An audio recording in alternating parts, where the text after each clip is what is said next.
DDC news కి స్వాగతం. నాగర్ కర్నూలు జిల్లాలోని ఆయా మండలాల్లో వరుస దొంగతనాలకు పాల్పడిన వ్యక్తిని అరెస్ట్ చేసి రిమాండ్ కు విధించినట్లుగా వెల్దండ సిఐ విష్ణువర్ధన్ రెడ్డి తెలియజేశారు. విలేకరుల సమావేశంలో మాట్లాడుతూ హైదరాబాద్ అంబర్పేట బతుకమ్మ కుంటకు చెందిన అల్లం శివ అనే వ్యక్తి వెల్దండ పరిసర గ్రామాలలో చోరీలకు పాల్పడ్డారని, పెద్దాపూర్, కుప్పగొండ, కలవకుర్తి మండలాల్లోని యంగంపల్లె, ఊరుకొండ మండలాల్లోని రేవెల్లి, మిడ్జిల్ మండలంలోని వాడియాల గ్రామాలలో చోరీకి పాల్పడ్డారని, అతడు దొంగిలించిన 18 తులాల సొమ్మును రికవరీ చేసుకున్నామని ఈ సందర్భంగా సిఐ విష్ణువర్ధన్ రెడ్డి తెలిపారు.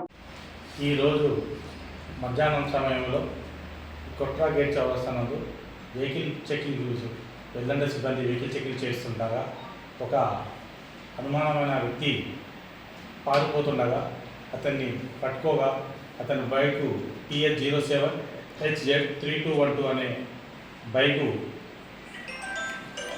పారిపోవడానికి ప్రయత్నం చేయగా మా సిబ్బంది అతన్ని పట్టుకొని చెక్ చేయగా అతని దగ్గర కొంత బంగారం వస్తువులు గలవు. అటు బంగారము ఎక్కడదని అడిగితే అతను ఇది దొంగతనం చేసినని ఒప్పుకోలు చేస్తే అతన్ని పిఎస్కి తీసుకొచ్చి విచారించాగా పోయిన నెల నుండి మన వెల్దండ, కల్వకుర్తి, మిడ్జిల్, ఊరుకొండ ప్రాంతాల్లో దొంగతనాలు చేస్తున్నానని ఒప్పుకున్నాడు.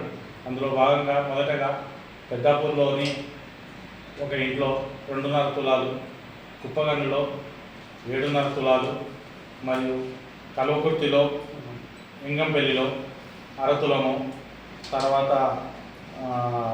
మిడ్జిల్లో 4 తులాలు, తర్వాత ఊరుకొండలో 3.5 తులాలు దొంగతనం చేసినట్టు ఒప్పుకున్నాడు. అతన్ని చేసిన దొంగతనం అంతా బంగారం అంతా రీకవరీ చేసినాము. అతన్ని రిమాండ్కు పంపడం జరుగుతుంది.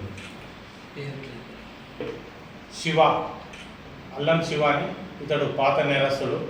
ఇతడు ఇదివరకు పాత కేసులో జైలుకు పోయిండు 2 సార్లు. ఒకసారి రాచకొండ కమిషనరేట్ నుండి మంచాల పోలీస్ స్టేషన్ నుండి జైలుకు పోయిండు.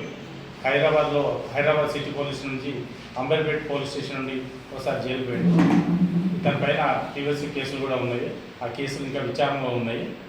ఇప్పుడు ఇతన్ని ఎస్పీ గారి ఆదేశం మేరకు కోర్టుకు పంపడుతుంది. ఇందులో పార్టిసిపేట్ చేసిన సిబ్బందికి మరియు ఎస్ఐ వెల్దండకి, సిఐ విష్ణువర్ధన్ రెడ్డికి ఎస్పీ గారు అభినందనలు తెలియజేయడం జరిగింది.